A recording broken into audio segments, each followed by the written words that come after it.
여러분의 일상에 약간의 즐거움을 더해드릴 수 있도록 노력하겠습니다. 구독, 좋아요는 저에게 큰 힘이 됩니다. 옛날 옛적 한적한 산골 마을 끝자락에 낡고 음산한 초가집이 하나 있었습니다. 이 집에는 자식이 없는 노부부가 살고 있었으며 그들은 외로움 속에서도 서로를 깊이 사랑하며 살아가고 있었습니다. 어느 날 노부인이 집 뒤편의 삭막한 텃밭에서 신비롭게 빛나는 청실과 홍실을 발견했습니다. 이 실들은 평범한 실과는 달리 불길하고 이상한 광채를 내뿜고 있었습니다. 노부인은 호기심에 이끌려 이 실들을 집으로 가져갔습니다. 그날 밤 초가집은 불길한 기운으로 가득 찼습니다. 청실과 홍실에서 시작된 음산한 빛이 집안을 환하게 밝혔고 노부부는 괴로운 꿈에 사로잡혔습니다. 꿈속에서 노부부는 무시무시한 목소리를 들었습니다. 청실 홍실을 찾아준 대가로 너희들의 소원을 하나 들어주겠다. 노부부는 오랫동안 간절히 바래왔던 소원, 바로 자식을 갖는 것을 소원했습니다. 다음 날 노부부는 집 앞에 서 있는 한 소녀를 발견했습니다. 소녀는 자신을 청실 홍실의 정령이라고 밝히며 노부부의 소원을 이루어주러 왔다고 했습니다. 그러나 소녀의 눈빛에는 무언가 불길하고 차가운 기운이 감돌았습니다.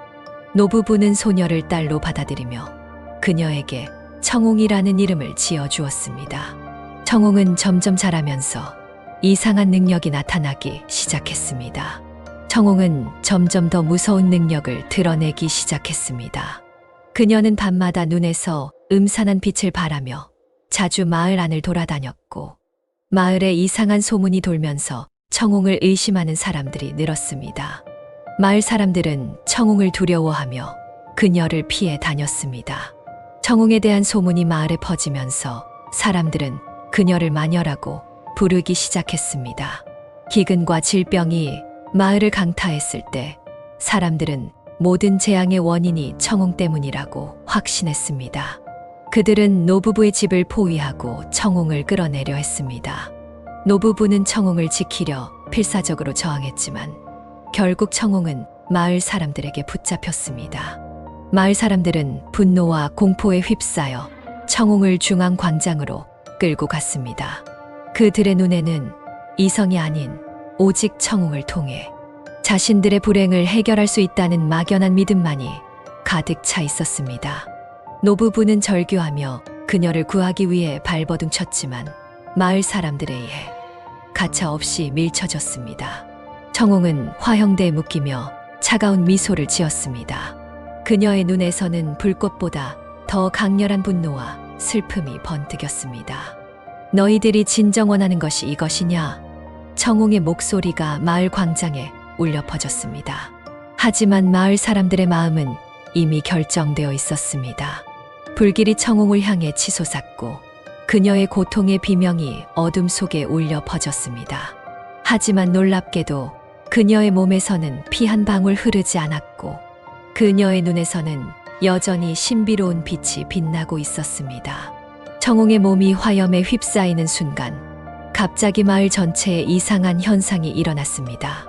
바람이 거세게 몰아치기 시작했고 하늘이 갑자기 어두워지며 폭풍우가 몰아쳤습니다.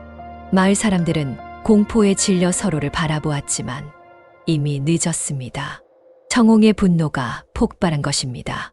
화형대에서는 청홍의 몸이 사라지고 그 자리에는 검은색과 붉은색 실이 얽힌 신비로운 구슬이 남았습니다.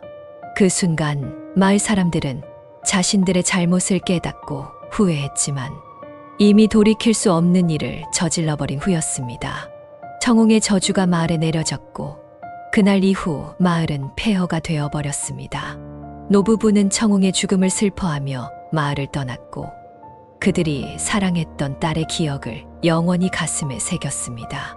그들은 청홍이 마녀가 아닌 순수한 마음을 가진 소녀였다는 것을 영원히 기억하겠다고 마음을 먹었습니다. 하지만 청홍의 분노는 쉽게 가라앉지 않았습니다. 마을은 오랜 세월 동안 어둠과 저주에 쌓여 있었고 그곳을 지나는 이들은 청홍의 슬픈 이야기를 듣고 두려움에 떨었습니다. 세월이 흐르고 청홍의 이야기는 저주받은 마을을 넘어 주변 지역에까지 전해졌습니다. 전설이 되어버린 이 이야기는 밤이 되면 어린이들을 불안하게 만드는 괴담으로 어른들에게는 경고의 메시지로 자리 잡았습니다. 이 이야기를 들은 사람들은 누구나 청홍과 그녀를 둘러싼 불행한 사건들에 대해 깊은 슬픔과 동정심을 느꼈습니다. 또한 무지와 두려움이 얼마나 큰 재앙을 불러올 수 있는지를 깨달았습니다. 하지만 청홍의 이야기는 단순히 슬픔과 두려움만을 전달하는 것이 아니었습니다. 이 전설 속에서는 용서와 이해의 중요성도 강조되었습니다.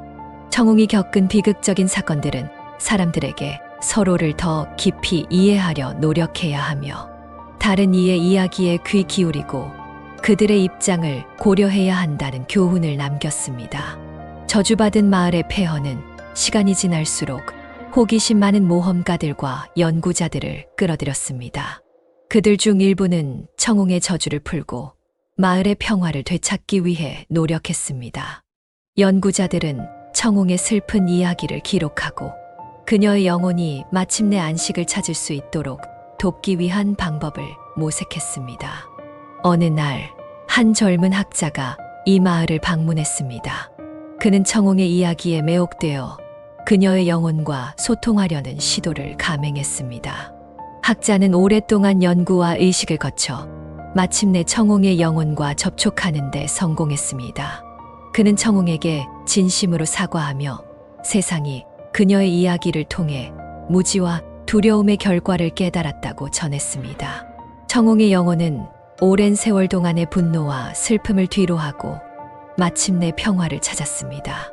그녀의 용서와 평화의 메시지는 마을 전체에 긍정적인 변화를 가져왔습니다. 사라졌던 동식물이 다시 돌아오기 시작했고 점차 마을은 다시 생명력을 되찾았습니다. 청홍의 저주가 풀린 마을은 이제 더 이상 공포의 대상이 아니라 사랑과 이해의 중요성을 상징하는 곳이 되었습니다. 노부부는 청홍의 영혼이 평화를 찾았다는 소식을 듣고 마음 깊은 곳의 슬픔이 조금이나마 치유되었습니다. 그들은 나머지 인생을 바쳐 청홍의 이야기를 전하며 사람들에게 용서와 이해의 메시지를 전파하는 데 힘썼습니다. 청홍의 이야기는 결국 세상에 긍정적인 영향을 끼쳤고 그녀의 이름은 더 이상 두려움과 저주의 상징이 아니라 평화와 화합의 아이콘이 되었습니다. 이렇게 청홍의 전설은 시간이 흘러도 잊히지 않는 교훈을 담고 있습니다. 사람들은 청홍의 이야기를 들으며 다른 이를 이해하고 용서하는 것의 중요성을 배우게 되었습니다. 청홍의 영혼이 마침내 찾은 평화는 세상에 사랑과 이해가 얼마나 강력한 힘을 가지고 있는지를 증명해 주었습니다. 조선시대에 한 선비가 있었습니다. 그는 과거 시험을 치르기 위해 한양으로 가는 길이었습니다. 그 길은 산과 계곡을 넘나드는 험난한 길이었지만 선비의 마음은 가볍기만 했습니다. 과거에 급제하여 조정에서 큰 일을 하겠다는 꿈에 부푼 마음으로 발걸음을 재촉했습니다. 어느덧 선비가 걷던 길은 더욱 깊은 산속으로 이어졌고 그때 갑자기 까치 소리가 시끄럽게 울려 퍼졌습니다. 호기심에 이끌린 선비는 소리가 나는 쪽으로 발길을 돌렸습니다. 그곳에서 선비가 목격한 것은 한 마리의 거대한 구렁이가 나무를 타고 올라가 까치 둥지의 새끼들을 위협하는 장면이었습니다. 둥지 주변을 에워싼 부모 까치들은 애타는 울음소리로 자식들을 지키려 하고 있었습니다. 선비는 잠시 망설이다가 마침 가지고 있던 활을 꺼내 구렁이를 향해 화살을 발사했습니다. 화살은 정확히 구렁이의 배를 관통하며 그 생명을 끊었고 까치 가족은 위험에서 벗어났습니다. 선비는 까치에 감사하는 듯한 울음소리를 뒤로하고 다시 길을 떠났습니다. 날이 저물어 가던 때 선비는 주변에 주막 하나 보이지 않는 산속에서 어둠이 내리자 점점 불안해졌습니다. 그러던 중 저 멀리 희미한 불빛이 보여 그곳으로 발걸음을 옮겼습니다. 도착한 곳은 오두막이었고 선비를 맞이한 것은 젊고 아름다운 여인이었습니다. 여인의 환대를 받으며 그 오두막에서 하룻밤을 보내기로 한 선비는 긴 여정의 피로에 곧 잠이 들었습니다. 그러나 깊은 밤, 선비는 무언가에 몸이 조여오는 듯한 압박감에 깜짝 놀라 깨어났습니다. 그의 몸을 칭칭 감고 있는 것은 바로 그날 낮에 죽인 구렁이와 똑같은 거대한 구렁이였습니다. 선비는 경악을 금치 못하며 구렁이에게 그 정체를 물었습니다. 구렁이는 자신이 그날 낮에 선비에 의해 죽은 구렁이의 부인이라고 밝히며 선비에게 복수하려 한다고 말했습니다. 선비는 구렁이에게 애원했습니다. 한 번만 제발 살려달라고. 그러자 구렁이가 너를 살려줄 수는 없지만 저 멀리 언덕 위의 절에서 종이 3번 울리면 선비를 살려주겠다는 조건을 내걸었습니다. 선비는 구렁이의 말에 심장이 철렁 내려앉았습니다. 어둠이 짙게 깔린 산중에서 이 밤중에 누가 종을 울릴 것인가. 절망적인 상황에서도 선비는 기지를 발휘하기로 마음먹었습니다. 그는 구렁이에게 애원했습니다. 제발 나를 살려주소서.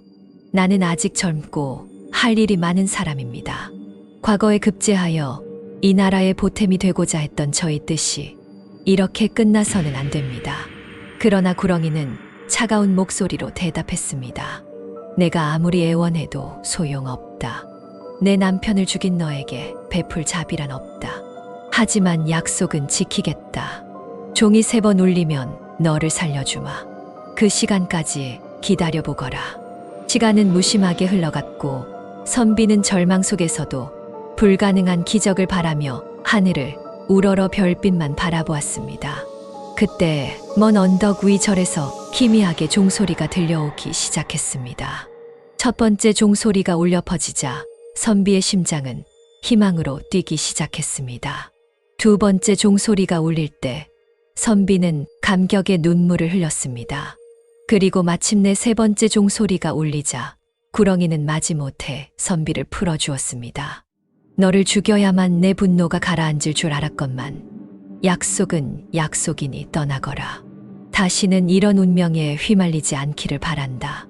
구렁이는 이 말을 남기고는 서서히 모습을 감췄고 어둠 속으로 사라졌습니다. 선비는 몸을 일으켜 힘겹게 종소리가 난 절로 향했습니다. 그가 종로에 도착했을 때 보이는 광경에 마음이 먹먹해졌습니다. 수십 마리의 까치가 종로 주변에 죽어 있었습니다. 그 까치들은 자신의 목숨을 바쳐 종을 울려 선비를 구한 것이었습니다. 그날 낮에 선비가 구해준 까치 가족과 그들의 동료들이었습니다. 선비는 깊은 슬픔과 함께 까치들에 대한 고마움을 느꼈습니다. 그는 까치들을 위해 진심으로 기도했고 그들이 평안히 쉴 수 있도록 양지 바른 곳에 묻어주었습니다. 이 일을 계기로 선비는 인간과 자연 그리고 모든 생명이 서로 연결되어 있음을 깨달았습니다. 그는 자신이 살아가면서 받은 은혜를 잊지 않고 어려움에 처한 이들을 도울 것을 다짐했습니다. 이후 선비는 한양으로 상경하여 과거 시험에 응시했습니다. 그리고 그의 경험은 그에게 깊은 영감을 주었으며 선비는 결국 과거에 급제하여 명망 높은 벼슬아치가 되었고 그는 평생을 사람과 자연이 조화롭게 공존할 수 있는 방법을 모색하는 데 헌신했습니다. 그의 이야기는 세월이 흘러도 많은 이들에게 전해졌고 인간의 이타심과 자연에 대한 존중의 중요성을 일깨우는 교훈으로 남게 되었습니다. 선비와 까치들의 이야기는 오늘날에도 사람들 사이에서 따뜻한 마음을 전달하며 우리 모두가 서로를 돕고 은혜를 갚는 삶을 살아가야 한다는 메시지를 전해줍니다. 옛날 한적한 이웃 동네에는 갓난이라는 이름의 착하고 성실한 처녀가 살고 있었습니다. 갓난이는 그 누구보다도 밥을 잘 짓고 살림을 잘하는 걸로 소문이 자자했습니다. 어느 날 부뚜막에서 밥을 짓고 있는 갓난이의 곁으로 작은 두꺼비 한 마리가 다가왔습니다. 갓난이는 마음씨가 착해 그 두꺼비에게 밥 한 숟갈을 주었고 그 두꺼비는 그 밥을 맛있게 먹었습니다. 이후로 그 두꺼비는 매일같이 갓난이의 부뚜막을 찾아와 밥을 얻어먹게 되었고 시간이 흐르면서 두꺼비는 크게 자라났습니다. 하지만 이 평화로운 일상에는 어두운 그림자가 드리워졌습니다. 갓난이가 살고 있는 마을에는 오래된 풍습이 하나 있었습니다. 바로 마을 뒤쪽에 위치한 성황당에 있는 진의 신에게 매년 16살 된 처녀를 제물로 바치는 것이었습니다. 불행하게도 그 해에는 갓난이가 제물로 선택되었습니다. 갓난이가 성황당으로 향하려 할 때 그녀와 매일 같이 밥을 나눈 큰 두꺼비가 갓난이의 치마꼬리를 물고 놓지 않았습니다. 갓난이는 두꺼비가 자신 없이는 밥을 얻어먹기 힘들 것이라고 생각하며 두꺼비를 치마 속에 숨겨 성황당까지 함께 갔습니다. 제사가 끝난 후 마을 사람들이 모두 돌아가고 갓난이와 두꺼비만 남았을 때 갑자기 커다란 지네가 나타나 갓난이를 잡아먹으려 했습니다. 이때 그동안 밥을 얻어먹던 두꺼비가 갓난이를 지키기 위해 목숨을 건 싸움을 벌였습니다. 두꺼비는 그동안 갓난이가 보여준 친절과 사랑에 보답하고자 자신의 모든 힘을 쏟아내기로 결심했습니다. 밤하늘은 무거운 어둠으로 가득 차 있었고 성황당 주변은 적막한 분위기로 둘러싸여 있었습니다. 갓난이는 두려움에 떨며 두꺼비의 용기 있는 행동을 지켜보았습니다.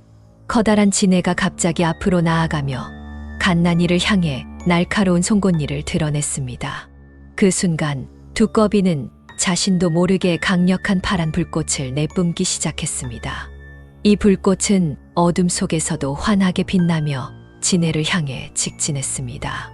지네는 빨간 불꽃을 반격으로 내뿜었지만 두꺼비의 파란 불꽃은 지네의 공격을 격퇴시키며 지네를 압도하기 시작했습니다. 싸움은 밤새도록 계속되었습니다. 두꺼비와 지네 사이에 펼쳐진 불꽃의 대결은 마치 선과 악의 싸움을 상징하는 듯 했습니다.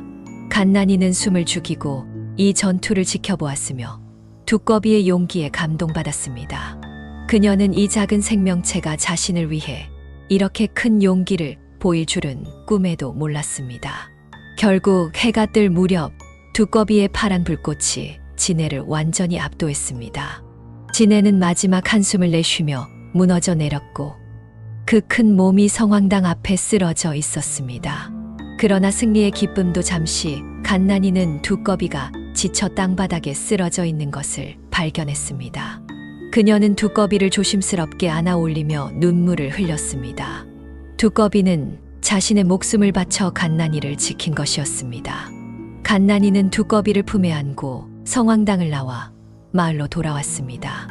마을 사람들은 갓난이가 무사히 돌아온 것을 보고 기뻐했지만 그녀가 안고 있는 두꺼비의 죽음을 알고는 모두 안타까워했습니다. 갓난이는 두꺼비의 용기와 희생을 마을 사람들에게 전했고 사람들은 두꺼비가 자신들의 마을을 지킨 영웅임을 깨달았습니다. 이 사건 이후 마을에서는 더 이상 처녀를 제물로 바치는 풍습이 사라졌습니다. 사람들은 지네를 모시던 성황당 대신 두꺼비를 기리는 사당을 세웠고 갓난이는 그곳의 수호자로 여겨졌습니다. 두꺼비의 용기와 희생은 마을 전체에 큰 영향을 미쳤고 사람들은 매년 두꺼비를 기리는 축제를 열어 그의 기억을 영원히 기렸습니다. 갓난이는 이후로도 마을에서 존경받는 인물이 되었습니다. 그녀의 친절과 용기 그리고 두꺼비에 대한 깊은 사랑은 많은 이들에게 감동을 주었고 그녀의 이야기는 세대를 거쳐 전해졌습니다. 갓난이와 두꺼비의 이야기는 사랑과 희생, 용기에 대한 교훈을 담고 있으며 어두운 시간 속에서도 희망과 빛을 찾을 수 있다는 메시지를 전합니다. 마을 사람들은 갓난이와 두꺼비의 이야기를 통해 서로를 돕고 보호하는 것의 중요성을 깨닫게 되었습니다. 이 이야기는 또한 가장 작고 보잘것없이 보이지만 보이지 않는 존재조차도 큰 변화를 일으킬 수 있는 힘을 가지고 있다는 것을 상기시켜 줍니다.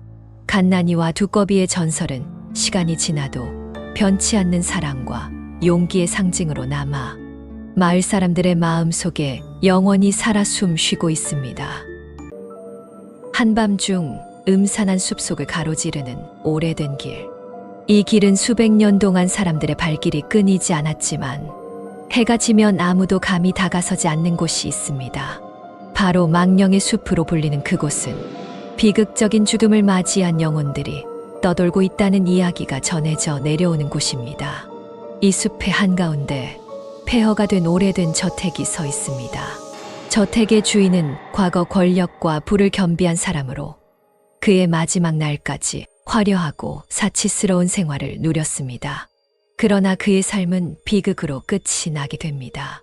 사랑하는 딸이 갑작스러운 병으로 세상을 떠나자 주인은 깊은 슬픔에 빠졌고 결국 그 슬픔은 광기로 변해 자신의 목숨을 끊고 말았습니다. 사람들은 그의 영혼이 저택에 남아 방황하며 딸을 찾고 있다고 속삭입니다.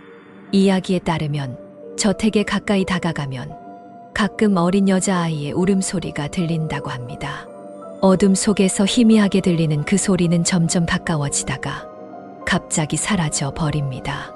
그리고 바로 그 순간, 한순간의 차가운 바람이 지나가며 사람들은 누군가의 손길이 자신의 어깨를 스치는 듯한 느낌을 받습니다. 또한 달이 차가운 빛을 내리쬐는 밤에는 저택에서 빛이 새어나오는 것을 볼 수 있습니다. 그 빛은 저택 안에서 무언가가 움직이고 있음을 암시하는데 실제로 그곳에 들어간 이들은 이상한 소리와 함께 차가운 손이 자신을 잡아당기려는 듯한 경험을 하게 됩니다. 그 속에서 가장 무서운 것은 사람들이 가끔 보게 되는 것이 바로 저택의 주인과 그의 딸의 형상입니다. 그들은 비탄에 찬 표정으로 서로를 찾아 헤매며 저택을 떠나지 못하고 있습니다. 이곳을 방문한 이들은 한결같이 말합니다. 저택과 그 주변의 숲에서는 시간이 마치 멈춘 듯한 느낌을 받는다고, 그리고 그곳에 오래 머무는 것은 위험하다고 경고합니다. 망령의 숲과 폐허가 된 저택은 삶과 죽음의 경계가 희미해지는 곳.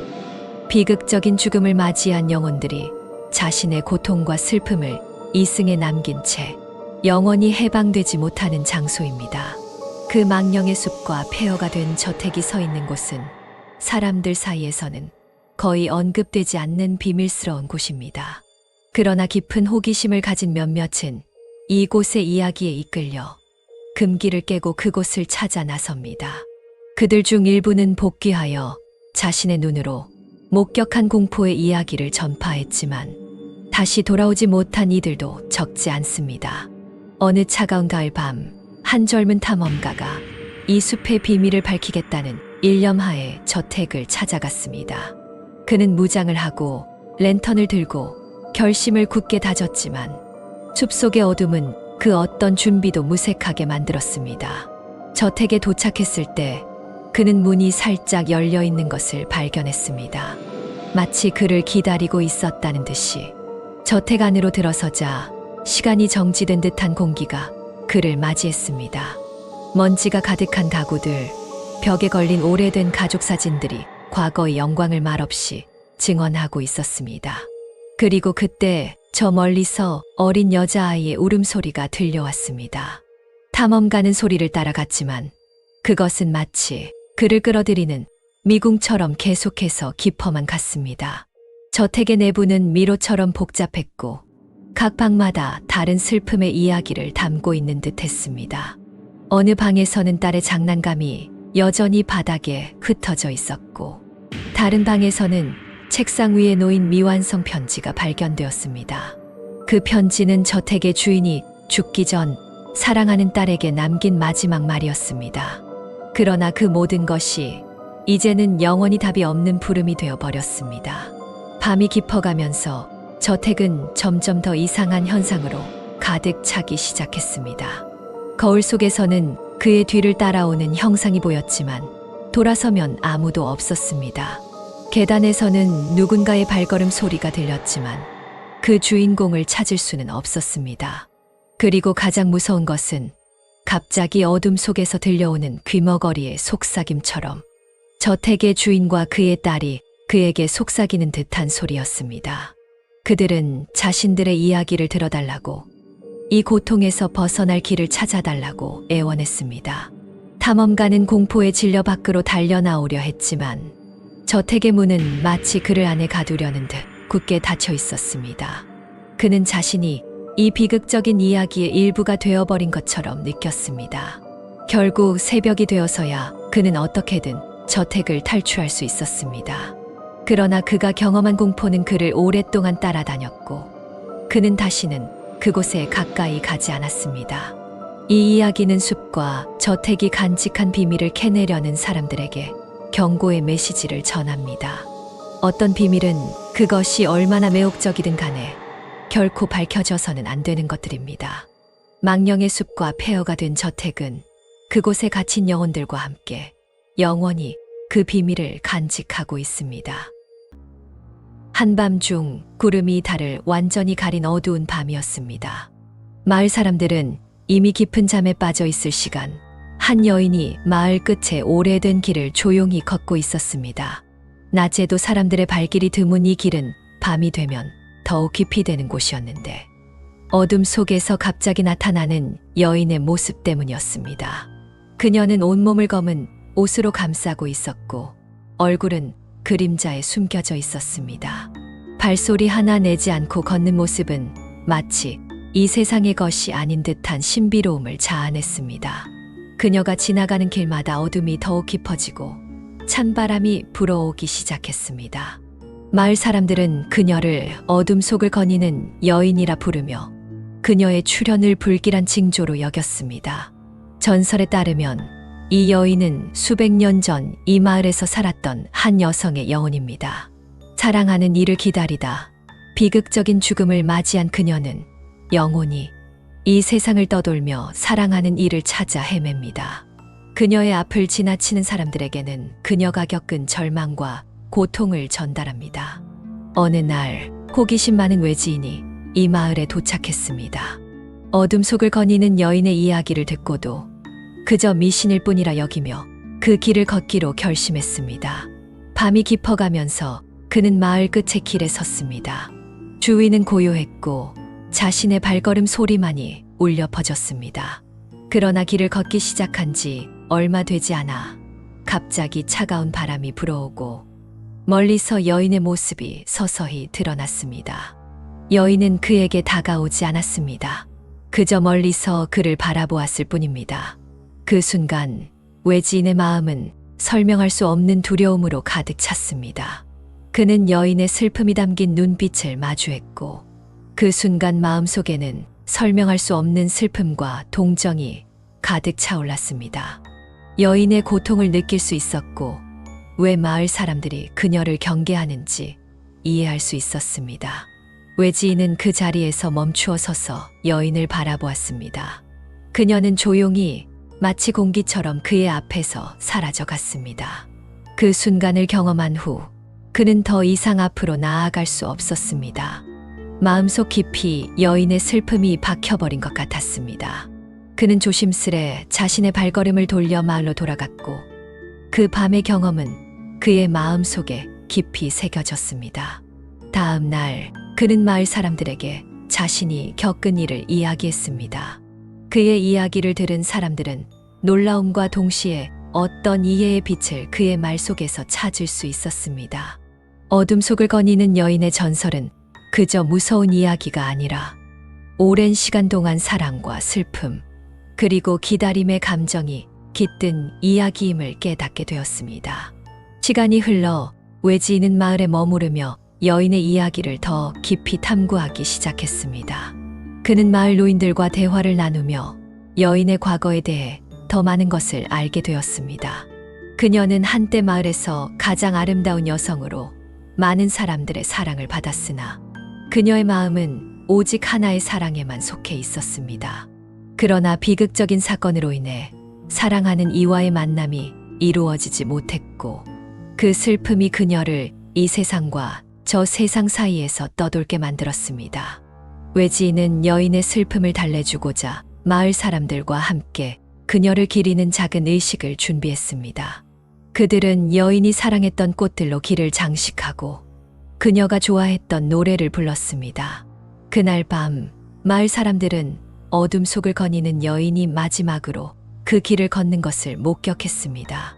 그녀의 모습은 어느 때보다 평온해 보였고 마치 오랜 기다림 끝에 마음의 평화를 찾은 듯 했습니다. 여인의 이야기는 마을의 새로운 전설로 자리 잡았습니다. 이야기는 더 이상 두려움이나 슬픔만을 담고 있지 않았습니다. 대신 사랑과 기다림, 그리고 평화에 대한 깊은 교훈을 담게 되었습니다. 외지인과 마을 사람들에 의해 전해진 이 새로운 이야기는 어둠 속에서조차 희망과 사랑이 존재함을 사람들에게 상기시켜 주었습니다. 옛날 어느 산골짜기에 홀어머니를 모시고 사는 마음씨 착한 나무꾼이 살았습니다. 30이 넘도록 혼자인 삶을 이어가던 그는 어느 날 자신의 삶에 조금이나마 변화가 있기를 바라며 산을 오르기 시작했습니다. 그날은 평범한 날과 다름없는 듯했지만 나무꾼의 삶을 송두리째 바꿀 사건이 기다리고 있었습니다. 산 깊은 곳에서 나무를 하던 나무꾼은 갑자기 애타는 목소리를 듣게 됩니다. 그 소리의 주인공은 말을 할 줄 아는 아기 사슴이었습니다.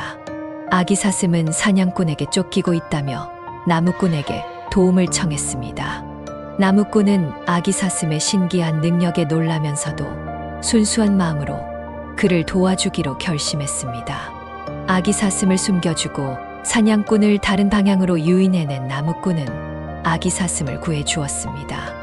아기 사슴은 나무꾼에게 소원을 들어주겠다고 제안했고, 나무꾼은 오랫동안 꿈꿔온 아내를 갖고 싶다고 말했습니다. 그러자 아기 사슴은 하늘에서 내려오는 선녀들의 비밀스러운 연못, 그들이 목욕을 하러 내려오는 시기, 그리고 선녀를 아내로 맞이하는 방법을 나무꾼에게 알려주었습니다. 그리고 꼭 아기 사슴이 아이 셋 낳을 때까지는 결코 날개옷을 돌려주면 안 된다고 경고를 했습니다. 나무꾼은 아기 사슴의 말에 따라 연못으로 향했고, 아기 사슴의 이야기대로 선녀들이 목욕을 하러 내려올 때 그들의 날개옷 중 하나를 숨겼습니다. 날개옷이 없어진 탓에 한 명의 선녀는 하늘로 올라가지 못했고, 다른 선녀들은 날개옷이 없는 선녀를 내버려 두고 하늘로 돌아가 버렸습니다. 이때 나무꾼이 홀로 남은 선녀에게 자신의 아내가 되어달라고 했습니다. 하늘나라로 올라가지 못하게 된 선녀는 할 수 없이 나무꾼에게 의탁하게 되었고, 그 둘은 부부가 되었습니다. 그들은 함께 행복한 시간을 보내며 아이 둘을 가졌지만 선녀의 그리움은 결코 사라지지 않았습니다. 선녀는 늦은 밤에도 하늘을 보며 한숨을 짓는 일이 많아졌습니다. 하늘로 올라간 가족, 친구들이 너무 그리워서 눈물이 흐르는 날도 있었습니다. 늦은 밤 선녀는 나무꾼에게 날개옷을 딱 한 번만 입어보고 싶다고 애원했습니다. 나무꾼은 마음이 약해져서 날개옷을 꺼내와서 선녀에게 건네주었습니다. 선녀는 날개옷을 날쌔게 입더니 두 아이의 손을 잡고는 훨훨 날아서 하늘로 올라가 버렸습니다. 그리고 아기 사슴의 이야기가 생각이 났습니다. 아기 사슴이 아이 셋 낳을 때까지는 결코 날개옷을 돌려주면 안 된다. 나무꾼을 하염없이 하늘만 쳐다봤습니다. 하루하루 힘들게 살아가던 어느 날, 생계를 위해서 어쩔 수 없이 나무를 하러 깊은 산속으로 가던 중 아기 사슴을 다시 만났습니다. 나무꾼은 너무 기쁜 나머지 아기 사슴에게 여태 일어난 일을 이야기했습니다. 아기 사슴은 이번이 마지막이라면서 하늘로 올라갈 수 있는 방법을 가르쳐 주었습니다. 선녀를 만났던 곳으로 가면 이제는 하늘에서 두레박이 내려올 것이라고 했습니다. 그 두레박을 타고 올라가면 선녀와 아이들을 만날 수 있다고 했습니다. 그리고 하루하루 기다리던 어느 날, 하늘에서 두레박이 내려왔습니다. 나무꾼은 몸을 숨기고 있다가 두레박에 잽싸게 올라탔습니다. 그리고 그 두레박은 하늘로 올라가기 시작했습니다. 하늘로 올라간 나무꾼은 하늘로 올라가자 선녀와 아이들을 만났습니다. 다시 선녀와 아이들을 만난 나무꾼은 너무 기쁜 나머지 행복하게 살았습니다. 하지만 그 기쁨도 오래 가지 못했습니다. 하늘나라로 갔던 나무꾼은 지상에 남겨둔 어머니가 걱정이 되었습니다. 하루하루 어머니 걱정에 힘들어하던 나무꾼에게 선녀가 천마를 빌려줄 테니 딱 하루만 땅에 있다가 올라와야 한다는 이야기였습니다. 그리고 꼭 한 가지 경고를 했습니다. 절대 천마에서 내리면 안 된다는 것이었습니다. 나무꾼은 선녀에게 천마를 빌려서 어머니가 계신 땅으로 내려왔습니다. 그리고 어머니에게 마지막으로 인사를 하고 하늘로 올라가려고 준비를 하는데 어머니가 마지막으로 올라가기 전에 자신이 만들어 놓은 호박죽을 먹고 올라가라는 이야기였습니다. 천마 위에서 어머니에게 받은 호박죽을 먹는데 너무 슬픈 나머지 눈에서는 눈물이 자꾸 흘러내렸습니다. 눈물이 자꾸 앞을 가리자 한 손으로 눈물을 닦던 중에 뜨거운 호박죽을 그만 천마 등에 흘렸습니다. 뜨거운 호박죽이 몸에 닿자 천마는 놀라서 그만 나무꾼을 떨어뜨리고 하늘로 올라가 버렸습니다. 너무 놀란 나무꾼은 천마를 부르지만 천마는 뒤도 안 돌아보고 하늘로 올라갔습니다. 어머니는 나무꾼을 보며 자신이 호박죽을 준 거에 대한 미안함에 어쩔 줄 몰라 했습니다. 나무꾼은 너무 슬픈 나머지 하루하루 하늘만 보며 울먹이며 보냈습니다. 그는 천마가 자신을 버리고 하늘로 돌아간 그 순간을 매일 같이 되새기며 무엇이 자신의 잘못이었는지, 어떻게 하면 다시 하늘나라로 갈 수 있을지 고민에 잠겼습니다. 하지만 아무리 생각해도 답은 쉽게 나오지 않았습니다. 그의 마음은 무거운 돌처럼 가라앉아 희망의 빛을 찾기가 점점 더 어려워졌습니다. 어머니는 아들의 깊은 슬픔을 보며 자신도 모르게 눈물을 흘렸습니다. 어머니는 나무꾼에게 호박죽을 준 것이 결국 아들을 불행하게 만든 원인이 되었다고 생각하며 자책했습니다.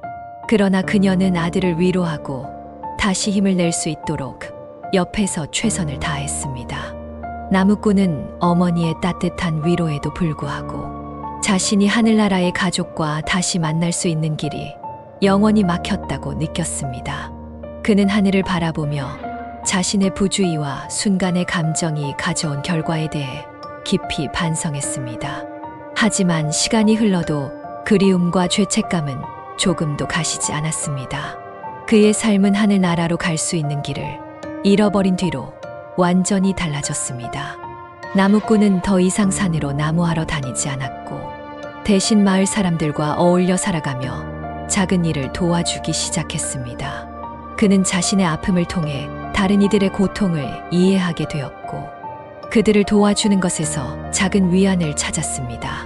하지만 밤이 되면 나무꾼은 여전히 하늘을 바라보며 천마와 선녀 그리고 자신의 아이들을 그리워했습니다. 그는 그들에게 한없이 미안하고 동시에 그들을 다시 만날 수 있는 날을 간절히 바랬습니다. 시간이 흘러도 나무꾼의 마음속 깊은 곳에 자리 잡은 그리움과 사랑은 조금도 변하지 않았습니다.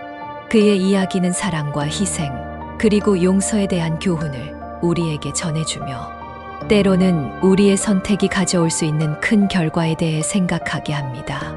나무꾼의 이야기는 결국 그의 영혼이 평화를 찾고 사랑하는 이들과 다시 만날 수 있는 날을 기다리며 끝나지 않는 여정의 일부가 되었습니다. 한국에는 다양한 민속 귀신 이야기들이 전해지는데 그중 석빙고 귀신 이야기는 특히 흥미로운 전설 중 하나입니다. 석빙고는 조선시대에 얼음을 저장해 두었다가 여름에 사용하기 위해 만든 저장고를 말합니다. 이 이야기는 여러 버전으로 전해지지만 공통적으로 석빙고와 관련된 귀신 혹은 영혼의 존재를 다루고 있습니다. 전설에 따르면 어느 마을에 큰 석빙고가 있었습니다. 이 석빙고는 겨울 동안 얼음을 채워놓고 여름이 되면 마을 사람들이 더위를 식히기 위해 사용했습니다. 그런데 어느 해 겨울 마을에 큰 눈이 내리고 강한 한파가 몰아쳐 마을 사람들이 크게 고생했습니다. 이 겨울에 석빙고를 채우기 위해 일하던 몇몇 사람들이 갑작스럽게 사라졌습니다. 사람들은 그들이 추위 때문에 얼어 죽었거나 다른 마을로 떠났다고 생각했습니다. 그러나 석빙고 근처에 이상한 현상들이 일어나기 시작했습니다. 여름밤 석빙고를 지나가는 사람들은 때때로 얼음 속에서 나오는 신음소리를 듣곤 했습니다. 또한 얼음을 꺼내러 갔다가 갑자기 추위에 떨며 이유 없이 두려움을 느끼는 일이 잦아졌습니다. 일부 마을 사람들은 그것이 사라진 사람들의 귀신이라고 속삭였습니다. 그들은 얼음 속에 갇혀 영원히 헤어나오지 못하는 것이라고 믿었습니다. 시간이 지나면서 이야기는 더욱 기이한 방향으로 발전했습니다. 어느 날 마을의 한 젊은이가 석빙고 근처에서 눈을 맞으며 걷다가 갑자기 앞을 가로막는 한 여인의 영혼을 보았다고 합니다. 이 여인은 눈부시게 하얀 옷을 입고 있었고 그녀의 눈에서는 슬픔과 외로움이 느껴졌습니다. 젊은이는 두려움에 질려 도망쳤지만 그 후로도 그 여인의 영혼은 가끔씩 석빙고 근처에서 목격되었습니다. 마을 사람들은 이 여인이 석빙고에서 일하다 사라진 사람들 중 한 명의 연인이었으며 그녀는 사랑하는 이를 찾아 석빙고 근처를 떠돌고 있다고 여겼습니다. 사람들은 그녀의 슬픈 사연에 동정심을 느꼈고 석빙고 근처를 지날 때마다 조심스럽게 그녀의 영혼에게 위로의 말을 건네곤 했습니다. 이 여인의 슬픔과 그녀가 찾는 사랑 이야기는 시간이 지날수록 마을의 전설처럼 자리 잡았습니다. 사람들은 그녀를 석빙고의 순정을 지키는 여인이라 부르며 그녀의 사연을 다양한 방식으로 기리기 시작했습니다. 일부는 석빙고 근처에서 작은 제사를 지내기도 했고 다른 이들은 그녀의 영혼이 평안을 찾을 수 있도록 기도를 올렸습니다. 석빙고 근처에서는 그녀의 영혼이 나타나는 것 외에도 다른 초자연적인 현상들이 보고되기 시작했습니다. 어떤 이들은 석빙고 근처에서 얼음이 녹지 않는 여름에도 차가운 바람이 불고 이상한 빛이 얼음 위에서 춤추는 것을 목격했다고 주장했습니다. 이런 현상들은 사람들로 하여금 석빙고가 단순한 얼음 저장고가 아니라 이 세상과 저 세상을 잇는 신비한 장소라고 여기게 만들었습니다. 마을의 노인들은 이 이야기를 들려주며 석빙고 귀신 이야기가 단순한 귀신 이야기가 아니라 사랑과 충성, 그리고 삶과 죽음에 대한 깊은 묵상을 담고 있다고 말했습니다. 그들은 이 이야기를 통해 자연과 인간, 그리고 이 세상 너머의 세계와의 연결을 탐색하는 것을 중요하게 여겼습니다. 시간이 흘러도 석빙고 근처에서의 목격담은 계속되었고 이 이야기는 마을을 넘어 주변 지역에도 퍼져나갔습니다. 사람들은 멀리서도 이 신비한 장소를 방문하기 위해 마을에 오기 시작했고 석빙고와 그 근처는 한국의 많은 민속 귀신 이야기 중에서도 특별한 위치를 차지하게 되었습니다. 석빙고 귀신 이야기는 한국 민속학에서 중요한 부분을 차지하며 사랑과 손실, 그리고 용서와 평화에 대한 깊은 메시지를 전달합니다. 이 이야기는 세대를 거쳐 전해지며 각기 다른 시대와 문화 속에서도 변하지 않는 인간의 감정과 정신을 탐구하는 데 기여합니다. 옛날 어느 마을에는 사람들이 잘 다니지 않는 깊은 산이 있었습니다. 그 산에는 사람들이 이야기하는 이상한 소문이 하나 있었습니다. 바로 산중턱에 나타나는 흰옷을 입은 귀신에 대한 이야기였습니다. 이 귀신은 산을 찾는 이들에게 나타나 길을 잃게 만들고 때로는 영원히 산에서 나오지 못하게 한다고 했습니다. 어느 늦은 가을, 이 마을에 한 젊은이가 찾아왔습니다. 이 젊은이는 모험을 좋아하는 호기심 많은 사람이었고 산중턱의 흰옷 귀신 이야기를 듣고는 그 소문의 진실을 직접 확인해보고 싶다는 생각을 하게 되었습니다. 마을 사람들은 그를 만류했습니다. 그 산에는 감히 발을 들여서는 안 됩니다. 많은 이들이 귀신에 홀려 길을 잃고 돌아오지 못했습니다. 하지만 젊은이는 마을 사람들의 말을 듣지 않고 산으로 향했습니다. 산에 도착한 그는 무사히 산을 오르기 시작했습니다. 처음에는 아무런 이상도 없었습니다. 그저 맑고 기분 좋은 산이었습니다. 햇살이 나무 사이로 비치고 새들의 지저귀이 울려 퍼지는 평화로운 분위기였습니다. 그러나 산중턱에 이르렀을 때 갑자기 주변이 안개로 가득 차기 시작했습니다. 시야가 흐려지면서 길을 찾기 어려워졌고 젊은이는 조금씩 불안해지기 시작했습니다. 그때 안개 속에서 하얀 옷을 입은 여인이 나타났습니다. 그녀는 매우 아름다웠지만 얼굴은 창백했고 눈은 깊고 검은 어둠이 가득했습니다. 여인은 젊은이에게 손짓하며 어딘가로 이끌었습니다. 젊은이는 마치 홀린 듯 그녀를 따라갔습니다. 하지만 그가 여인을 따라갈수록 주변은 점점 더 어두워지고 안개는 더욱 짙어졌습니다. 그리고 그 순간 여인은 갑자기 사라져 버렸고 젊은이는 깊은 산속에서 혼자 길을 잃고 말았습니다. 젊은이는 몇 시간 동안 길을 찾으려 애썼지만 모든 것이 헛된 노력이었습니다. 결국 그는 지쳐서 쓰러졌고 그날 밤 산속에서 혼자 두려움에 떨며 보냈습니다. 다음 날 아침이 밝아오자 젊은이는 어떻게든 마을로 돌아가기 위해 다시 힘을 내기 시작했습니다. 그러나 그가 어디로 가야 할지, 어떻게 해야 할지 전혀 알 수 없는 상황이었습니다. 주변은 여전히 짙은 안개와 정막만이 가득했고 어디서부터 왔는지, 어디로 가야 하는지조차 분간하기 어려웠습니다. 그는 배가 고프고 목이 말랐지만 먹을 것이나 마실 것도 없었습니다.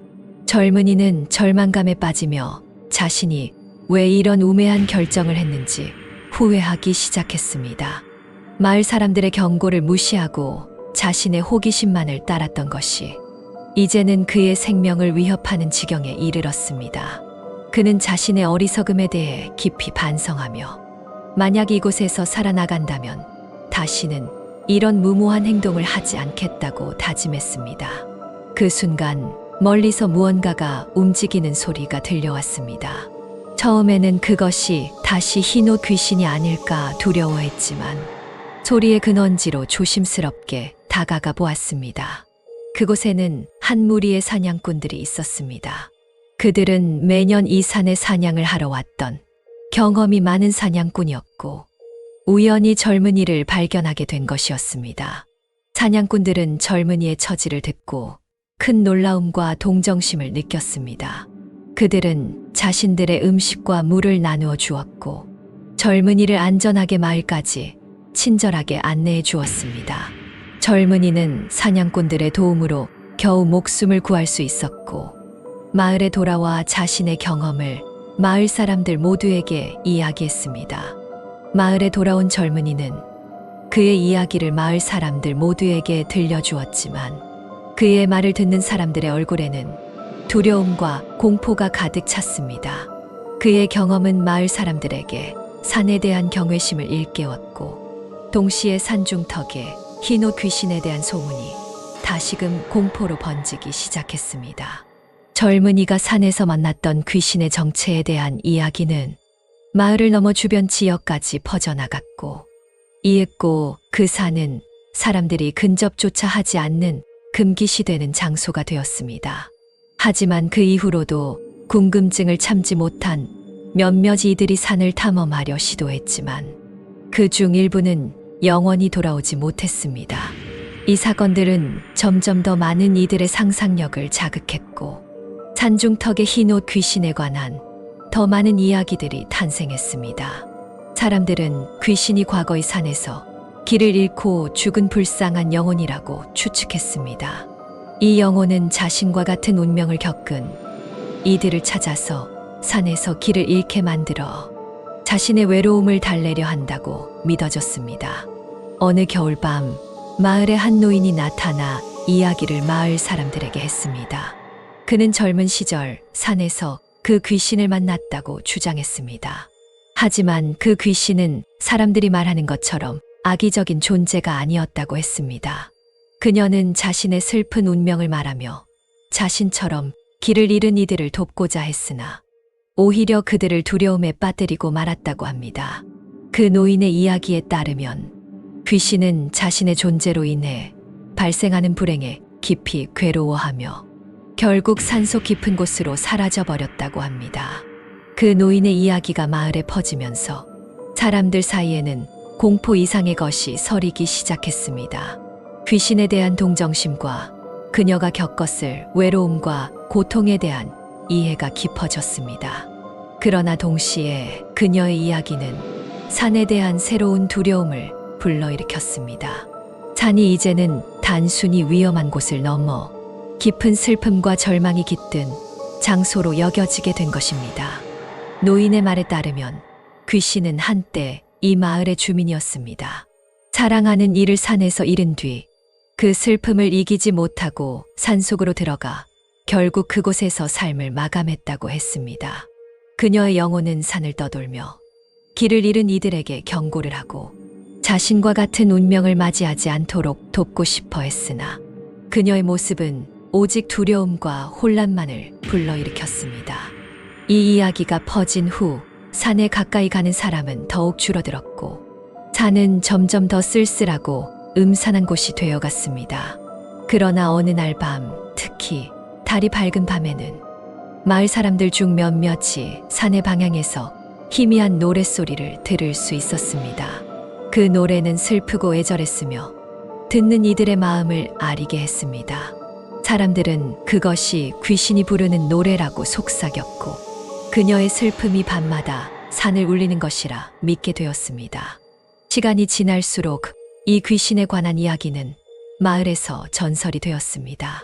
그녀의 이야기는 마을 사람들에게 경고의 메시지를 전달하는 것뿐만 아니라 잃어버린 사랑과 슬픔에 대한 이야기로 변모하게 되었습니다. 그녀의 존재는 마을 사람들에게 상실과 슬픔을 극복하는 방법을 그리고 삶과 죽음에 대한 깊은 교훈을 남겼습니다. 하지만 이 전설 속에는 아직 해결되지 않은 비밀이 하나 남아 있었습니다. 바로 귀신이 사랑했던 그 사람의 정체와 그녀가 왜 그토록 깊은 슬픔에 빠졌는지에 대한 이야기였습니다. 몇몇 호기심 많은 이들은 이 비밀을 풀기 위해 산을 탐험하려 시도했지만 아무도 그 진실에 도달하지 못했습니다.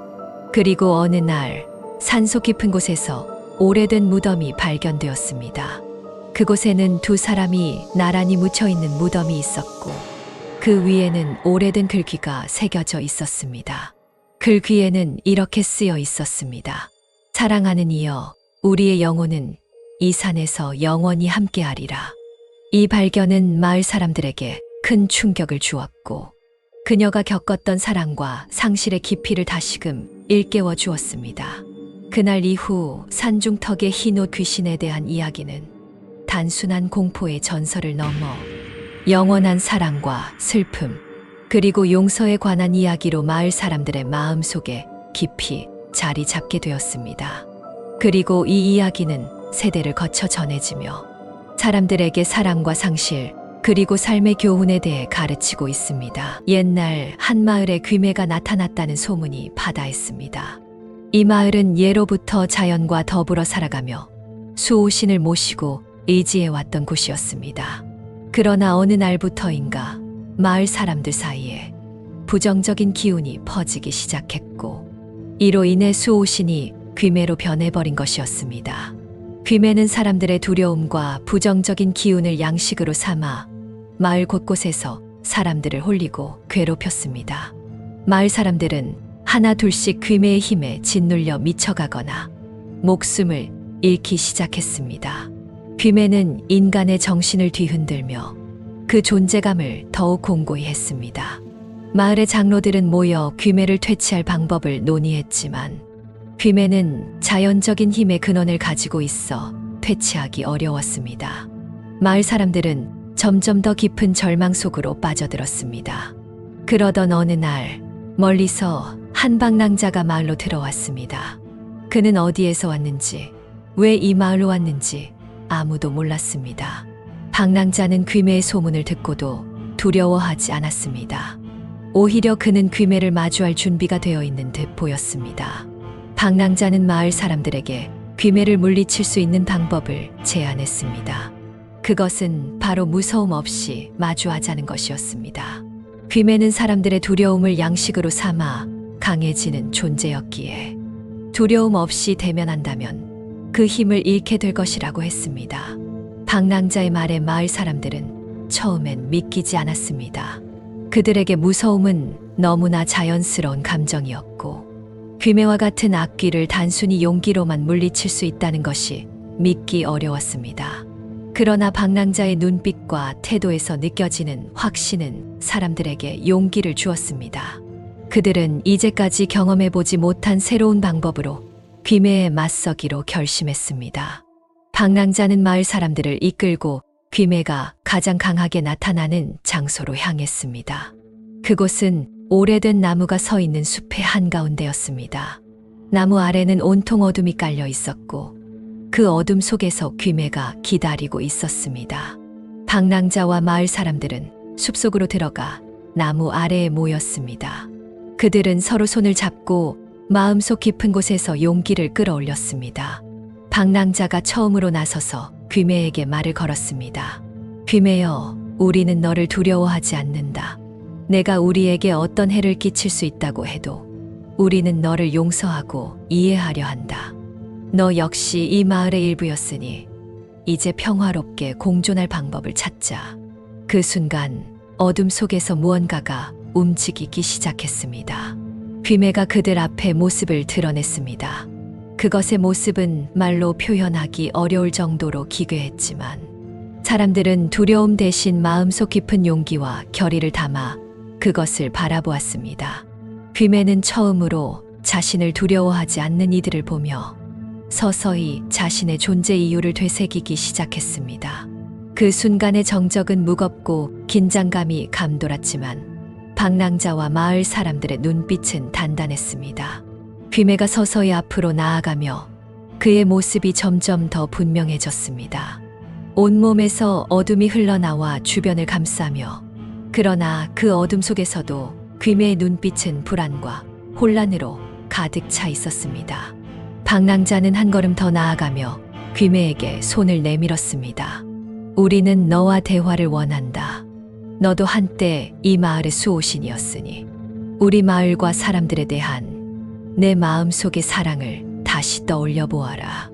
내가 느끼는 분노와 슬픔, 그 모든 감정들은 이해하지만 이제 그 감정을 넘어서자.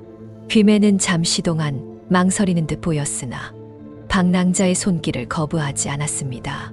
마을 사람들도 조심스럽게 다가와 그들의 용기와 결의를 담아 귀매를 바라보았습니다. 그 순간 마을 전체에 이상한 평화가 찾아왔습니다. 어둠이 서서히 걷히며 귀매의 모습도 점점 옅어졌습니다. 그의 눈빛에서는 한때 자신이 지켰던 마을 사람들에 대한 애정이 다시금 빛나기 시작했습니다. 그러나 그 평화는 잠시뿐이었습니다. 귀매가 사라지며 남긴 공허한 자리에서 마을의 어둠은 더욱 짙어지기 시작했습니다. 방랑자와 마을 사람들이 귀매와의 대면을 통해 얻은 일시적인 평화는 마을 깊숙한 곳에 잠재되어 있던 더 큰 어둠을 자극한 것이었습니다. 귀매가 사라진 뒤 그의 부재가 오히려 마을에 숨겨진 또 다른 악의 존재들을 불러일으킨 것입니다. 이제 마을은 하나의 귀매가 아닌 여러 형태의 악령들이 어우러진 공포의 장소가 되었습니다. 그들은 귀매보다 더 강력하고 더 사나운 힘을 가지고 있었습니다. 마을 곳곳에서 사람들은 이전에 경험하지 못한 끔찍한 사건들이 발생하기 시작했습니다. 밤이면 이전에는 결코 들어본 적 없는 기이한 소리들이 골목마다 울려 퍼졌고 어둠 속에서 불길한 그림자들이 춤을 추며 사람들을 괴롭혔습니다. 방랑자는 이 새로운 위협에 맞서기 위해 다시 한번 마을 사람들을 모았습니다. 그는 이번에는 단순히 용기만으로는 부족하다는 것을 깨달았습니다. 이 악령들은 귀매보다 훨씬 교활하고 그들의 힘은 마을 사람들의 두려움뿐만 아니라 분노와 절망에서도 양분을 얻었습니다. 방랑자는 마을 사람들과 함께 이 악령들에게 대항하기 위한 새로운 계획을 세웠습니다. 그들은 마을 곳곳에 양기를 불러일으키기 위한 의식을 치렀습니다. 집집마다 밝은 등불을 켜고 긍정적인 기운을 발산하는 노래와 춤을 추며 악령들에 맞서는 힘을 모았습니다. 이 의식은 마을 전체를 하나로 묶어 모두가 서로의 힘을 빌려 악령들에 맞서는 결속력을 보여주었습니다. 하지만 악령들은 쉽게 물러서지 않았습니다. 그들은 마을의 의식에 맞서 더욱 강력한 공격을 가해왔습니다. 밤마다 마을은 악령들의 공격으로 몸살을 앓았고 사람들은 끔찍한 꿈에 시달리며 잠에서 깨어나곤 했습니다. 방랑자와 마을 사람들은 이러한 공포에 맞서며 더욱더 강한 결속과 의지를 발휘해야 했습니다.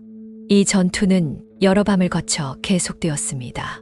마을 사람들은 그들의 의지와 용기, 그리고 서로에 대한 신뢰를 바탕으로 악령들과 맞서 싸웠습니다. 결국 그들의 끈질긴 저항은 악령들을 약화시키기 시작했고, 점차 그들의 힘은 소진되어 갔습니다. 그리고 어느 날 밤, 마을 사람들과 악령들 사이에 결전이 펼쳐졌습니다. 이 밤은 모든 것이 결정될 밤이었고, 마을은 전례 없는 어둠과 침묵에 휩싸여 있었습니다. 방랑자는 마을 사람들 사이에서 앞장서 이끌며 마지막으로 악령들과의 전투를 준비했습니다. 그들은 각자의 마음 속에서 가장 강력한 용기와 희망을 끌어내어 악령들에 맞섰습니다. 전투는 치열했습니다. 악령들은 그 어느 때보다 강력한 힘을 발휘했고, 마을 전체가 그들의 사악한 기운으로 뒤덮였습니다. 하지만 방랑자와 마을 사람들도 물러서지 않았습니다. 그들은 서로의 손을 잡고 하나된 힘으로 악령들에 맞서 싸웠습니다. 그들의 결속력과 희망은 악령들의 어둠을 서서히 밀어냈고, 마침내 새벽이 다가오면서 악령들의 기운이 약해지기 시작했습니다. 해가 떠오르자 마을은 완전히 새로운 모습을 드러냈습니다. 악령들의 어둠이 사라지고 그 자리에는 평화롭고 따스한 햇살이 마을을 비추고 있었습니다. 방랑자와 마을 사람들이 힘을 합쳐 악령들을 물리친 것입니다. 그들의 용기, 결속력, 그리고 희망이 악령들을 이긴 것이었습니다. 악령들이 사라진 후 마을 사람들은 다시 한번 평화와 안녕을 되찾았습니다. 방랑자는 마을 사람들에게 깊은 감사를 표하며 마을을 떠날 준비를 했습니다. 그는 마을 사람들에게 이별의 말을 전하며 마지막으로 한 가지 중요한 교훈을 남겼습니다. 어둠 속에서도 희망을 잃지 않고 서로를 믿으며 함께 싸울 때 우리는 어떤 시련도 극복할 수 있습니다. 여러분은 스스로의 힘으로 평화를 되찾았습니다. 앞으로도 서로를 믿고 지지하며 이 평화를 지켜나가길 바랍니다. 방랑자가 마을을 떠난 후 마을 사람들은 그가 남긴 교훈을 마음에 새기고 서로를 더욱 돈독히 하며 살아갔습니다.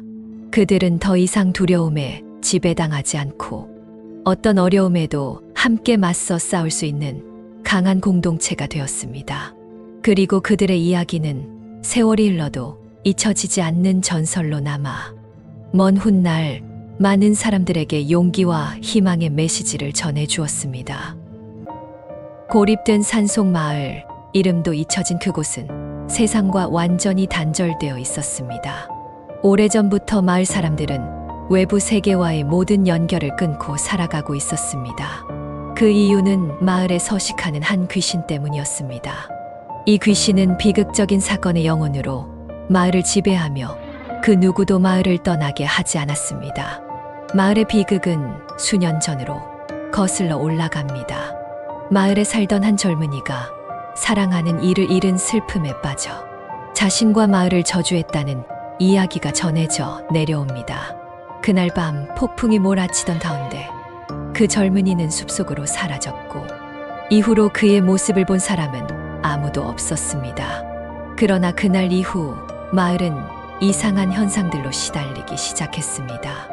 먼저 마을과 외부를 잇던 길이 폭풍에 의해 사라졌습니다. 그 다음 날부터는 마을 사람들이 하나둘씩 실종되기 시작했습니다. 실종된 사람들은 모두 같은 꿈을 꾸었다고 마지막으로 얘기했습니다. 그 꿈 속에서 그들은 고립된 숲속에서 젊은이의 목소리를 듣고 그 목소리를 따라가면서 깊은 안개 속으로 사라졌다고 합니다. 사람들은 젊은이의 영혼이 귀신이 되어 마을에 나타났다고 믿게 되었습니다. 그는 자신의 슬픔과 분노를 풀기 위해 마을 사람들을 괴롭히며 그 누구도 마을을 떠나지 못하게 만들었습니다. 밤이 되면 마을은 깊은 안개에 휩싸이고 실종된 사람들의 목소리가 숲속에서 들려오곤 했습니다. 그 목소리들은 도움을 청하는 듯, 때로는 절규하는 듯 들렸지만 어디에서 오는지 알 수 없었습니다. 세월이 흘러 마을에는 몇몇 사람만이 남게 되었습니다. 그들은 밤마다 창문을 꼭 닫고 문에는 부적을 붙여 귀신의 저주로부터 자신들을 보호하려 했습니다. 그러나 귀신은 마을 사람들의 두려움을 즐기는 듯 점점 더 공포스러운 현상을 일으켰습니다. 밤이 깊어가면 마을은 죽음의 침묵으로 가득 찼습니다. 이제 남아있는 사람들조차 서로의 안부를 확인하기 위해 문 밖으로 나서는 것을 두려워했습니다. 그들은 귀신의 존재를 잊으려 애썼지만 그것은 어둠과 함께 다시 돌아오는 악몽과도 같았습니다. 어느 겨울밤 눈보라가 마을을 강타했을 때 불길한 예감은 현실이 되었습니다. 눈보라 속에서 사람들은 울부짖는 소리를 들었습니다. 그것은 인간의 것과는 다른 영혼이 내는 절규와 같았습니다. 그 소리는 마을 곳곳을 휘돌며 사람들의 마음속 깊은 공포를 자극했습니다. 아무도 밖으로 나갈 용기를 내지 못했고 그날 밤은 유난히 길게만 느껴졌습니다. 다음 날 아침 눈보라가 잦아들자 마을 사람들은 이상한 발자국을 발견했습니다. 그것은 사람의 것도 동물의 것도 아닌 마치 어둠 속에서만 존재할 법한 존재의 발자국이었습니다. 발자국은 마을 주변을 한 바퀴 돌고 다시 숲으로 사라져갔습니다. 그리고 그날 이후 마을에서는 이상한 현상이 더욱 빈번하게 일어나기 시작했습니다. 숲에서는 이유 없이 나무들이 쓰러지기 시작했고 밤마다 짐승의 울음소리와 함께 사람의 비명이 섞여 들려왔습니다. 마을의 우물물은 갑자기 붉은색으로 변했고 누구도 그 물을 마시려 하지 않았습니다. 가장 끔찍한 것은 실종된 사람들의 목소리가 마을 곳곳에서 들려오기 시작했다는 것입니다. 그 목소리들은 도움을 청하다가도 갑자기 비웃음으로 바뀌었습니다. 남은 마을 사람들은 두려움과 절망 속에서 살아가며 그 어떤 밤도 평온하게 잠들 수 없었습니다. 그들은 귀신의 저주를 벗어날 방법을 찾으려 했으나 모든 시도는 헛된 것이었습니다. 귀신은 마을을 더욱더 꽉 쥐고 조여오면서 마을 사람들의 마음속 깊은 곳까지 파고들었습니다. 한밤중에 귀신이 가장 강력한 순간 마을은 완전한 어둠에 휩싸였습니다. 전기가 끊긴 것도 아닌데 모든 빛이 사라졌고 마을 사람들은 자신의 손조차 볼 수 없었습니다. 그리고 그 어둠 속에서 그들은 누군가가 자신들의 이름을 부르는 소리를 들었습니다. 그 목소리는 익숙하면서도 낯설었으며 사람들은 자신의 이름이 부름받았을 때 커다란 공포에 질렸습니다. 그들은 자신의 집 안에 숨어 아무런 대답도 하지 않았습니다. 하지만 그 목소리는 계속해서 그들을 부르며 점점 더 가까이 다가왔습니다. 어느 날 밤 한 젊은 여성이 목소리에 이끌려 집을 나섰습니다. 그녀는 귀신이 부른다는 것을 알고 있었지만 무슨 이유에서인지 그 목소리를 거부할 수 없었습니다. 그녀가 밖으로 나가자 마을 주변의 안개가 그녀를 감싸며 숲속으로 이끌었습니다. 마을 사람들은 그녀의 실종을 알고 큰 충격과 공포에 휩싸였습니다. 그녀가 마지막으로 남긴 것은 집 앞에 놓인 한 쌍의 빈 신발뿐이었습니다. 이후 마을 사람들은 더 이상 밖으로 나가지 않았습니다. 그들은 문과 창문을 굳게 닫고 밤이 오면 최대한 조용히 행동했습니다. 그러나 그들의 조심스러운 노력에도 불구하고 밤마다 귀신의 목소리는 계속해서 들려왔고 마을 사람들 중 누군가는 그 목소리를 무시할 수 없게 되었습니다. 시간이 지날수록 마을은 더욱 고립되어 갔고 마을 사람들의 수는 점점 줄어들었습니다. 그들은 하나같이 귀신의 목소리를 들은 후에 숲으로 끌려가서 사라졌습니다. 그리고 그들이 사라진 자리에는 오직 신발과 어두운 밤, 그리고 끝없는 절규만이 남았습니다. 고립되어가는 마을에서 남은 사람들은 점점 광기에 가까운 공포를 느끼기 시작했습니다. 남은 이들은 서로를 의심하며 어떤 소리에도 민감하게 반응했습니다. 마을의 분위기는 더욱 우울해졌고 남아있는 사람들 사이에서도 말이 줄어들었습니다. 각자가 자신만의 공포와 싸우며 밤이 되기를 두려워했습니다. 그러던 어느 날 마을에 한 낯선이가 나타났습니다. 이 낯선이는 외부 세계에서 온 점술사였으며 이 고립된 마을에 대한 소문을 듣고 직접 그 진실을 확인하기 위해 온 것이었습니다. 그는 마을 사람들에게 외부 세계의 이야기를 들려주었고 귀신의 저주를 풀기 위한 방법을 찾겠다고 약속했습니다. 마을 사람들은 처음에는 그를 불신했지만 점차 그의 용기에 감동하여 그를 도와주기로 결심했습니다. 점술가와 마을 사람들은 귀신이 가장 많이 출현하는 곳으로 알려진 숲속의 빈집으로 향했습니다. 그곳에서 그들은 이상한 일기를 발견하고 그 일기를 읽어보았습니다. 일기의 내용에는 충격적인 이야기가 있었습니다. 일기를 다 읽고 나서 귀신을 달래기 위한 제사를 준비하기 시작했습니다. 그러나 제사를 준비하는 과정에서 그들은 귀신의 진정한 정체를 알게 되었습니다. 귀신은 사실 젊은이의 영혼이 아니라 그가 사랑했던 이의 영혼이었습니다. 그녀는 사랑하는 이와의 재회를 갈망하며 이 세상에 남아 있었던 것입니다. 이 진실을 알게 된 점술가와 마을 사람들은 제사를 통해 그녀의 영혼을 위로하고 그녀가 평안을 찾을 수 있도록 도왔습니다. 제사가 끝나자 갑자기 숲은 밝은 빛으로 가득 찼고 그녀의 영혼은 마침내 평화를 찾아 이 세상을 떠났습니다. 그녀의 영혼이 떠난 후 마을에는 오랜만에 따스한 햇빛이 비추기 시작했습니다. 사라졌던 길이 다시 나타나고 마을과 외부 세계와의 길이 복구되었습니다. 마을 사람들은 점술가에게 감사의 마음을 전하며 이제는 두려움 없이 새로운 삶을 시작할 수 있게 되었습니다. 그러나 그 고립된 산속 마을의 이야기는 여전히 사람들 사이에서 소곤거리는 소문으로 전해지고 있습니다. 이야기는 시간이 지남에 따라 변형되어 갔지만 한 가지 변하지 않는 진실은 그 마을에서 벌어진 사랑, 슬픔, 그리고 용서의 깊은 이야기였습니다. 그리고 점술가가 마을을 떠난 후에도 마을 사람들은 그가 남긴 용기와 희망의 메시지를 잊지 않고 서로를 도와가며 평화롭게 살아가고 있습니다. 어느 조그만 마을에는 아이들 사이에서만 속삭여지는 이야기가 있었습니다. 그것은 감돌이 요괴에 관한 이야기였습니다. 이 요괴는 어린아이들을 유혹하여 어디론가 데려가 버린다고 했습니다.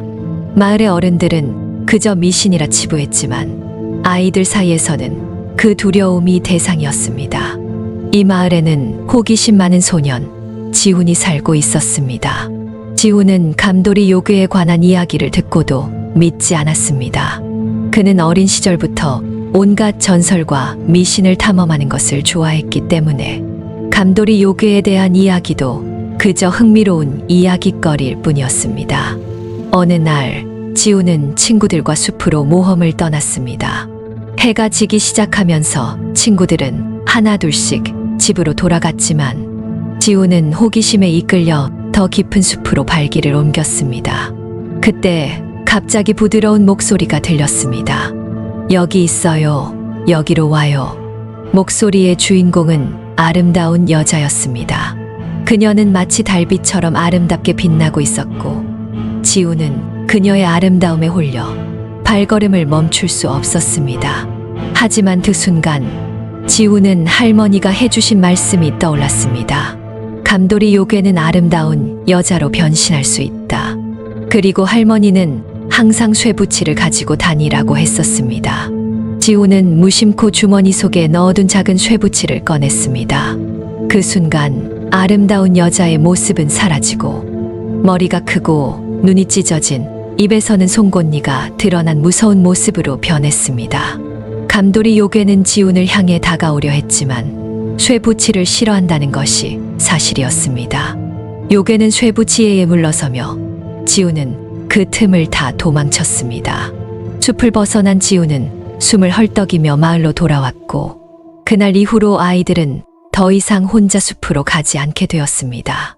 지훈이 마을로 돌아온 그날 밤 모두가 그의 이야기에 귀를 기울였습니다.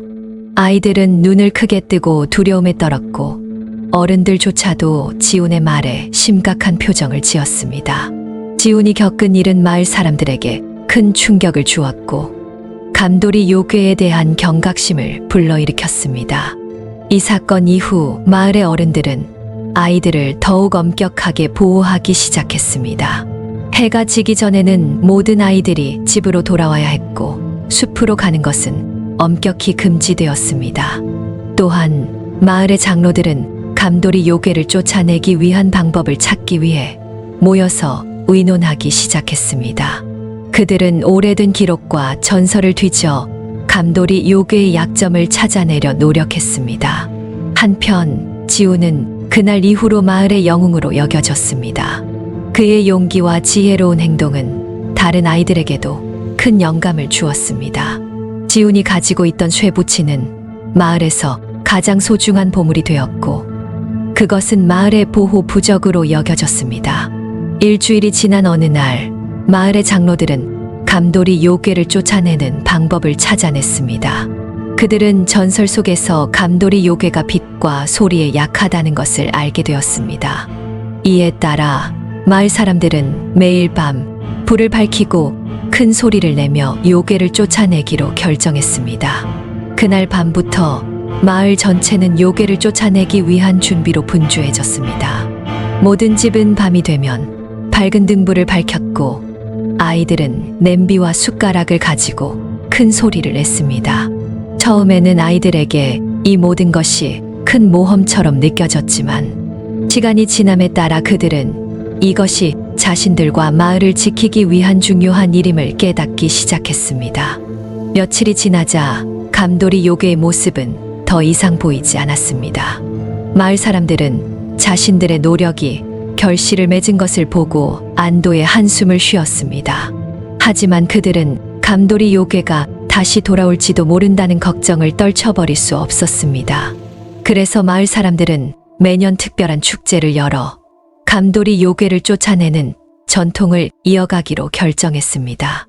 이 축제는 마을의 화합과 용기를 상징하는 행사가 되었고 감돌이 요괴의 이야기는 세대를 거쳐 전해지며 아이들에게 용기와 지혜의 중요성을 가르치는 교훈이 되었습니다. 지훈과 그의 친구들은 그날의 경험을 평생 잊지 못했고 그들은 마을이 직면할 수 있는 모든 위험으로부터 마을을 지키는 데 앞장섰습니다. 감돌이 요괴의 이야기는 이제 마을 사람들에게 단순한 미신이 아니라 공동체를 지키고 아이들을 보호하는 데 있어서 중요한 교훈이 되었습니다. 지훈의 용기 있는 행동은 모든 아이들이 자신의 용기를 발견하고 어떠한 어려움도 극복할 수 있다는 희망을 주었습니다. 시청해 주셔서 감사합니다. 구독, 좋아요는 저에게 큰 힘이 됩니다.